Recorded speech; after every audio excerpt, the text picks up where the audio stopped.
Hello everyone. तो आज मैं बात करने वाला हूँ वीट में हाइब्रिडाइजेशन के बारे में। क्या होता है हाइब्रिडाइजेशन और इसका क्या इम्पोर्टेंस है और इसको हम करते क्यों हैं और ये इसकी प्रोसेस होती कैसे है, तो आज हम पूरा कवर करेंगे। उससे पहले हम जान लेते हैं कि वीट में हाइब्रिडाइजेशन हम करते कब हैं और इसकी क्या क्या स्टेजेस होती हैं। तो सबसे पहले हम जानेंगे वीट की कुछ स्टेजेस जो अभी मैं बताने वाला हूँ। आप आइए जरा। जैसे कि अभी मैं एक वीट का प्लांट ले लेता हूँ, तो सबसे पहले वीट में एक स्टेज आती है 20 से 21 दिन पे, जिसे हम CRI स्टेज बोलते हैं, जिसको मैंने प्रीवियस वीडियो में कवर किया हुआ है। और अभी मैं बताऊंगा कि वीट में वेजिटेटिव स्टेज और रिप्रोडक्टिव स्टेज क्या होती है। तो सबसे पहले अगर मैं दिखाऊं तो 20 से 21 दिन पे आती है CRI स्टेज और उसके बाद आती है 40 से 45 दिन पे टिलरिंग स्टेज आती है। तो जैसे ही आप देख सकते हैं इस पे ये जॉइंट कुछ बने हुए हैं, तो ये जॉइंट्स होते हैं, तो इसको हम जनरली जॉइंट स्टेज कहते हैं। पहला जॉइंट, दूसरा जॉइंट, तीसरा जॉइंट, ये आती है जनरली 60 से 65 दिन पे।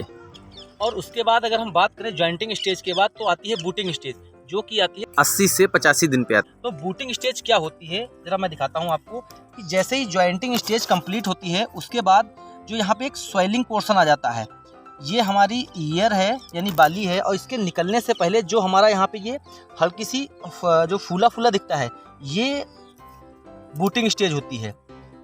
इसी को हम फ्लावरिंग स्टेज कहते हैं। जैसे ही ये आएगी, उसके बाद ये अगर दूसरी ईयर को मैं पकड़ूं तो आगे आइए, जैसे कि अब ये स्टेज है, इस पे क्या है, ये फ्लावरिंग स्टेज आने, ये आती है जनरली 80 से 85 दिन पे। इसी में अब हमारी पूरी स्पाइक निकल चुकी है और इसको हम पूरे को स्पाइक बोलते हैं। तो जैसे ही वेजिटेटिव स्टेज कंप्लीट होती है, उसके बाद इसमें रिप्रोडक्टिव स्टेज स्टार्ट हो जाती है। वीट की वेजिटेटिव स्टेज कंप्लीट होती है, उसके बाद उसमें आ जाती है फ्लावरिंग स्टेज। फ्लावरिंग स्टेज और इसकी रिप्रोडक्टिव स्टेज जो होती है वो मैं दिखाता हूँ, पास आ जाइए जरा। जैसे इसकी ये जो ईयर होती है, इसको हम बोटेनिकली स्पाइक बोलते हैं, और स्पाइक जो होती है ये कंप्लीट जो बाली होती है, इसमें ऑन्स निकले हुए हैं और इसको हम पूरा स्पाइक बोलते हैं बोटेनिकली। और स्पाइक बनी होती है फ्लोरेट से। मेरा पास आ जाइए। जैसे अगर मैं दिखाऊं तो पूरा जो स्पाइक होता है वो मिलके बना होता है फ्लोरेट से। इसके जो छोटे छोटे पार्ट हैं जिसमें सीड होता है, इनको हम फ्लोरेट्स बोलते हैं। जैसे कि ये हमारे पास अभी है, तो इसको हम फ्लोरेट्स बोलते हैं। ये एक्चुअली फ्लोरेट्स हैं इसके। और उसके बाद जैसे ही हम फ्लोरेट्स निकाल देते हैं अगर, तो उसका जो बेसिक पार्ट होता है, वो जिगजैग पार्ट होता है, इसी को हम रेकिस बोलते हैं। ये कई बार एग्जाम्स में क्वेश्चन पूछा जाता है कि रेकिस क्या होता है। तो इसका जो बेसल पार्ट जिगजैग होता है, उसे हम रेकिस बोलते हैं। उसी के ऊपर ये फ्लोरेट्स लगे होते हैं और टोटल को हम स्पाइक बोलते हैं बोटेनिकली। तो वीट का जो इन्फ्लोरेसेंस होता है उसको हम बोटेनिकली स्पाइक बोलते हैं, ठीक है। और इसी को हम रिप्रोडक्टिव स्टेज भी बोलते हैं। तो ये वीट की रिप्रोडक्टिव स्टेज है। वेजिटेटिव स्टेज और रिप्रोडक्टिव स्टेज बताने के बाद मैं बताऊंगा कि अब इसमें हाइब्रिडाइजेशन कैसे करते हैं और क्यों करते हैं। हाइब्रिडाइजेशन जनरली जब दो स्पीसीज को या हम दो वैरायटी का क्रॉस कराते हैं। क्रॉस का मतलब होता है अगर एक वैरायटी ए है, एक वैरायटी बी है, तो वैरायटी ए का अगर हम जो पॉलन ग्रेन होते हैं उसकी दूसरी वैरायटी वी के उसमें क्रॉस कराते हैं, तो इसको हम हाइब्रिडाइजेशन बोलते हैं। और इससे जो सीड बनता है उसको हम हाइब्रिड सीड बोलते हैं। तो हाइब्रिडाइजेशन करते कैसे हैं वो मैं अभी आपको करके दिखाऊंगा। जब भी हम हाइब्रिडाइजेशन करते हैं, मान लो कि हम दो वैरायटी के बीच क्रॉस कर रहे हैं, यानी दो वैरायटी के बीच अगर हम हाइब्रिडाइजेशन कर रहे हैं, तो उसको हम इंटरवैराइटल हाइब्रिडाइजेशन बोलते हैं। और हमारे पास मान लो एक वैरायटी ए है, एक वैरायटी बी है, तो वैरायटी ए से हमें बी में क्रॉस कराना है, यानी हमें इसका पॉलन ग्रेन लेना है और हमें इसमें ट्रांसफर करना है। तो इससे पहले हम क्या करेंगे, इस वैरायटी को इमस्कुलेट करेंगे। इसका जो एंथर होता पार्ट होता है, जो मेल पार्ट होता है, उसको हम निकालेंगे। इस क्रिया को हम इमस्कुलेशन बोलते हैं, क्योंकि इस वैरायटी में जब हम इमस्कुलेट करेंगे इसको, तो उसके बाद इसमें केवल ओवरी बचेगी।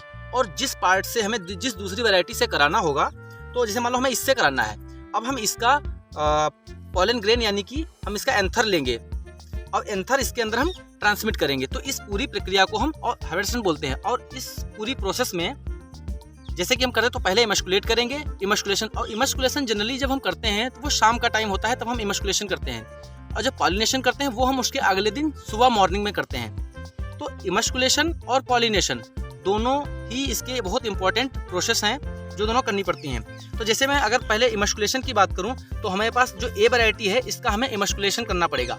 इमस्कुलेशन प्रोसेस के लिए हमें इसके एंथर बाहर निकालने पड़ेंगे। अब मैं आपको दिखाऊंगा कि इमस्कुलेशन करते कैसे हैं। ये हमारे पास एक वीट की ईयर है जो इसकी एक रिप्रोडक्टिव स्टेज है। अब हम इसमें इमस्कुलेशन करेंगे। तो इमस्कुलेशन करने के लिए सबसे पहले हम आपको बताते हैं कि जो इसके ये फ्लोरेट्स होते हैं जिनमें सीड बनना होता है। तो सबसे पहले मैं आपको दिखाऊंगा कि इमस्कुलेशन करने के लिए सबसे पहले हम क्या करते हैं, ऊपर की लगभग जो अभी जो इसकी प्रॉपर मैच्योर नहीं, उनको हम ऊपर से हटा देंगे इतना पार्ट, और नीचे की भी हम करीब 2 हम हटा देते हैं क्योंकि ये अनडेवलप्ड होती हैं। अब फिर इसमें हम क्या करेंगे, पास आ जाओ जरा दिखाओ। जैसे कि इसका जो इसमें 3 पार्ट होते हैं, 3 सीड बनते हैं एक जगह, एक फ्लोरेट्स में। एक ये बनता है, एक साइड में बनता है, एक बीच में बनता है। जैसे अगर मैं दिखाऊं तो जो ये ओंस वाला पार्ट है, ये इसको हम जनरली पेलिया बोलते हैं, जिसपे ओंस लगी होती है, और अंदर के पार्ट को हम लेमा बोलते हैं। अब जरा पास दिखाओ। जैसे ये हमारे पास अभी मैं आपको दिखाऊं तो इसके ये एंथर लगे हुए हैं। हर एक सीड में 3 एंथर होते हैं। जैसे मैं अगर आपको दिखाऊं तो ये 3 एंथर हैं, और उसके नीचे जो है ये ओवरी होती है। हमें एंथर को निकालना है विदाउट डैमेज ऑफ ओवरी, क्योंकि ओवरी डैमेज नहीं होनी चाहिए। अब जैसे अगर मैं इसको निकालूंगा तो मेरे पास ये बहुत ही सावधानी से हमें निकालना पड़ेगा। ये इसके तीनों एंथर मैंने निकाल दिए। इस टाइप के कुछ एंथर होते हैं, ये इसका एंथर है। हर एक शीड के पास 3 एंथर होते हैं, इनको निकालना पड़ेगा। और एंथर हमें प्रॉपर निकालना पड़ेगा, कोई भी एंथर बचना नहीं चाहिए, वरना इसका इसी से सेल्फ पॉलिनेट हो जाएगा ये।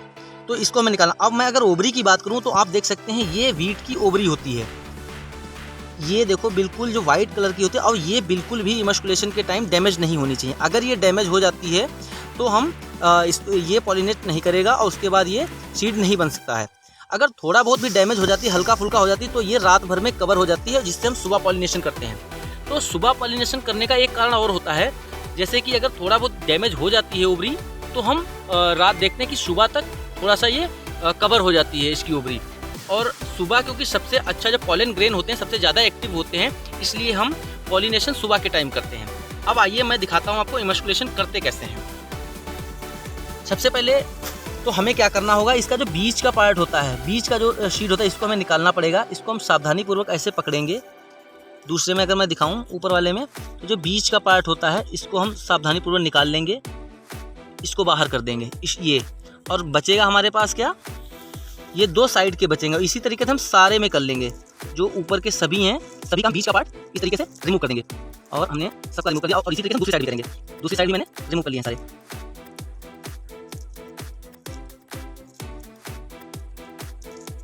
ठीक है, ये बीच का पार्ट रिमूव हुआ। अब हमारे पास इसका काम होता है, ये हमारे पास फोर्सेप होती है, और इमस्कुलेट करने के लिए हमें फोर्सेप और एक सीजर की ज़रूरत होती है। तो अब हमारे पास फोर्सेप का काम खत्म हो गया है, और इसके बाद हमें अब जरूरत पड़ेगी सीजर की। अब सीजर हम क्या करते हैं, इसका जो ये ऑन्स वाला पार्ट होता है हमें ये काटना पड़ेगा, वरना इसके हम पॉलन ग्रेन नहीं निकाल पाएंगे, हमें निकालने में बहुत दिक्कत होती है। तो हम क्या करते हैं, इसका इतना आधा पार्ट कट कर देते हैं।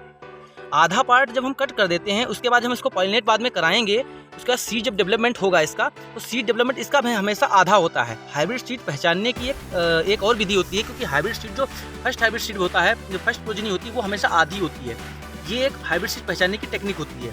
इसके बाद हम क्या करेंगे, ये सभी को यहाँ से काटेंगे जितने में हमें एंथर दिख जाए। देखिए यहाँ से एंथर दिख रहे होंगे, हल्के हल्के, तो आपको हमें निकालने में बड़ी आसानी होगी। तो इसी तरीके से हम इसको पूरी तरीके से इसको हम निकाल देंगे।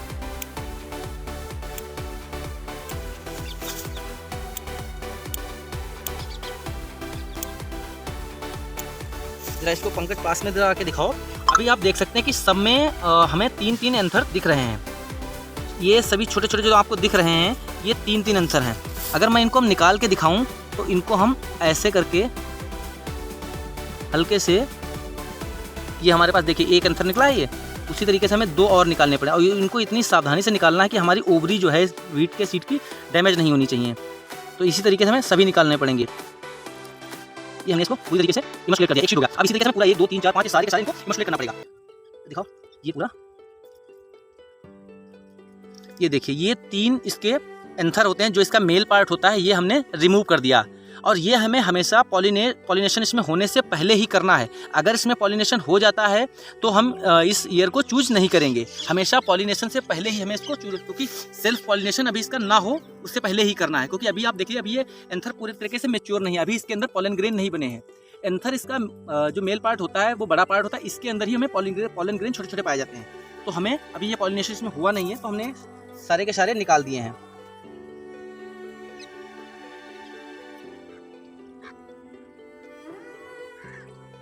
और हम आपको दिखाएंगे, देखो अभी इसकी ओवरी जो है, जरा पंकज पास में दिखाना, ये जो बिल्कुल अभी इसकी ओवरी है अभी पूरी तरीके से सेफ है, इसकी ओवरी बिल्कुल भी डैमेज नहीं हुई है। अगर ओवरी डैमेज हो जाती है तब भी हमें नुकसान है। और इसके अगर बाहर के जो ये इसके लेमा और पेलिया बना हुआ है, ये जो लेमा पेलिया होता है ये भी डैमेज नहीं होना चाहिए। अगर ये डैमेज हो गया, जैसे मैं अभी इसमें दिखाऊं, ये पूरी तरीके से डैमेज हो चुका है, तो ये सीड आगे चल के नहीं बनेगा। और जैसे हम इसका इमोस्कुलेशन पूरी तरीके से कर देते हैं, अब हमारा ये पूरी तरीके से जो पूरी ईयर है वो इमोस्कुलेट हो चुकी है।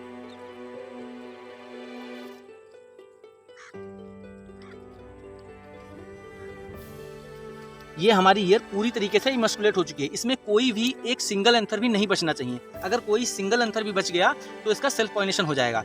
अब हमें ये इमस्कुलेट करने के बाद इसको हमें एक पेपर बैग से, जो वाइट पेपर एक आता है, उससे हम इसको ढक देंगे। इसको ढकने के बाद इसको हम स्टेपल कर देंगे और कल सुबह अगले दिन हम इसमें पॉलिनेशन कराएंगे।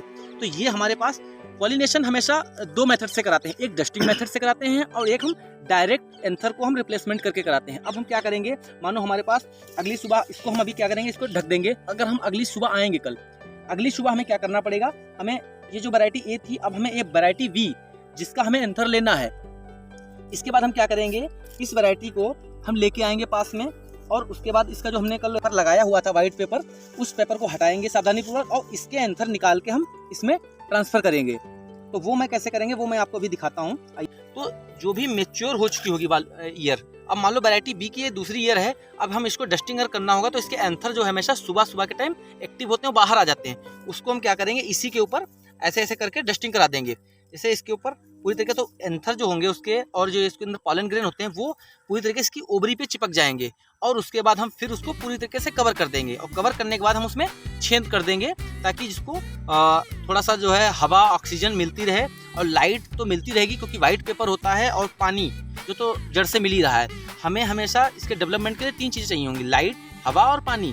तो लाइट हमें वाइट पेपर है मिलती रहेगी, पानी हमें जड़ से मिल रहा है और हवा हम इसमें कुछ छेद कर देंगे ताकि जो है इस पे हवा जाती रहे प्रॉपर। इसको हम ढकते इसलिए हैं ताकि कोई भी जो दूसरा पॉलन ग्रेन है किसी अदर वैरायटी का है वो इस पे आके ना चिपके। और दूसरा ये है कि अगर हम कोई चिड़िया है जैसे या कोई इंसेक्ट पेस्ट है वो आके इसको डैमेज ना करें, इस पर्पज़ के लिए हम इसको एक पेपर से कवर कर देते हैं, उसमें स्टेपल कर देते हैं। उसके बाद हम उसको तब निकालते हैं जब हमारा सीड डेवलपमेंट होने लगता है, करीब 120 दिन हम ले लेते हैं उसमें। 120 दिन के बाद उसको हम पूरा हार्वेस्ट कर लेते हैं। अब मैं दूसरा मेथड बताऊंगा आपको कि एंथर कैसे ट्रांसफ़र करते हैं डायरेक्ट। जरा पंकज पास में आओ। अब जैसे मैं आपको दिखाऊं कि ये हमारे पास मान लो वैरायटी वी है, अब वी का हमें एंथर डायरेक्ट ट्रांसफ़र करना है इसमें। तो कैसे करेंगे, सबसे पहले इसका हम पेलिया हटाएंगे, जो इसका जो अपर पेलिया के ऊपर एक और होती है ऑन छोटी सी, उसको हटाएंगे। फिर इसका हम पेलिया हटाएंगे, ये हमारा पेलिया होता है। और जैसे पेलिया हटाएंगे तो इसके अंदर हमें एंथर मिलेंगे। इन एंथर्स को हम सावधानीपूर्वक उठा लेंगे और उठा के हम हर एक जो ओवरी है उसके ऊपर रिप्लेस कर देंगे। इसे हमें सावधानीपूर्वक यहाँ पे रखना है। इसको क्या सही से हमने रख दिया, ये क्या हो गया, ट्रांसफ़र हो गया, ये पॉलन डायरेक्ट पॉलिनेशन हो गया, इसका हमने कराया है। इसी तरीके से फिर हम अगला कोई लेंगे, उसके पॉलन ग्रेन अगला जैसे मैंने ले लिया, इसके एंथर ले लिए। अब इस वैरायटी बी के हमने क्या किया, एंथर ले लिया और फिर हमने दूसरे सीड में रिप्लेस कर दिए। और जैसे हम रिप्लेस करते हैं और ये पूरी तरीके से 1 2 3 4 5 सभी में हमें करना होता है। और सभी में करने के बाद हम जो इसका पेपर बैग से इसको हम ढक देते हैं, कवर कर देते हैं। उसके बाद हम इसको स्टेपल कर देते हैं। तो ये हमारा पहले हमने इमस्कुलेशन कर दिया और अगली सुबह के टाइम हमने पॉलिनेशन इसका कर दिया। तो हमारे पास वैरायटी ए और वैरायटी बी, इन दोनों को हमने एग्जाम्पल में समझा कि वैरायटी ए को हम इमस्कुलेट करेंगे। पॉलिनेशन करने के लिए हमें दूसरी वैरायटी बी लेनी पड़ेगी जिससे हम इसको पॉलिनेट कर सकते हैं। और पॉलिनेट हमेशा दो तरीके से हो सकता है, एक डस्टिंग और दूसरा डायरेक्ट एंथर रिप्लेसमेंट। तो अभी मैंने आपको हाइब्रिडाइजेशन कैसे होता है वो बताया और क्या होती है वेजिटेटिव स्टेज, क्या होती है रिप्रोडक्टिव स्टेज, इस बारे में मैंने बताया। ये हमारे पास गेहूं के फील्ड हैं कुछ जो अलग अलग वैरायटी के लगे हुए हैं और जनरली 80 से 90 दिन के बीच हम ये हाइब्रिडाइजेशन कराते हैं फील्ड में। कौन सी ईयर सिलेक्ट नहीं करनी है वो मैं आपको बताता हूँ। जैसे मेरे पास एक ईयर है, अब आप देख सकते हैं, जरा नज़दीक लाइए, इसमें देख सकते हैं ये हल्के छोटे छोटे छोटे छोटे बाहर एंथर दिख रहे हैं आपको येलो कलर के। ये ऑलरेडी सेल्फ पॉलिनेट हो चुका है। इसके अंदर अगर मैं इसको निकाल के दिखाऊं तो इसमें सीड डेवलपमेंट स्टार्ट हो चुका होगा। जैसे कि मैं आपको अभी दिखाऊं तो ये इसमें सीड स्टार्ट हो चुका है बनना, तो इसमें हम हाइब्रिडाइजेशन नहीं कर सकते हैं। तो इसको हम पहचानते हैं बाहर से इसके एंथर जो निकले हुए थे, ऐसी बाली को हम सिलेक्ट नहीं करते हैं हाइब्रिडाइजेशन पर्पज़ के लिए।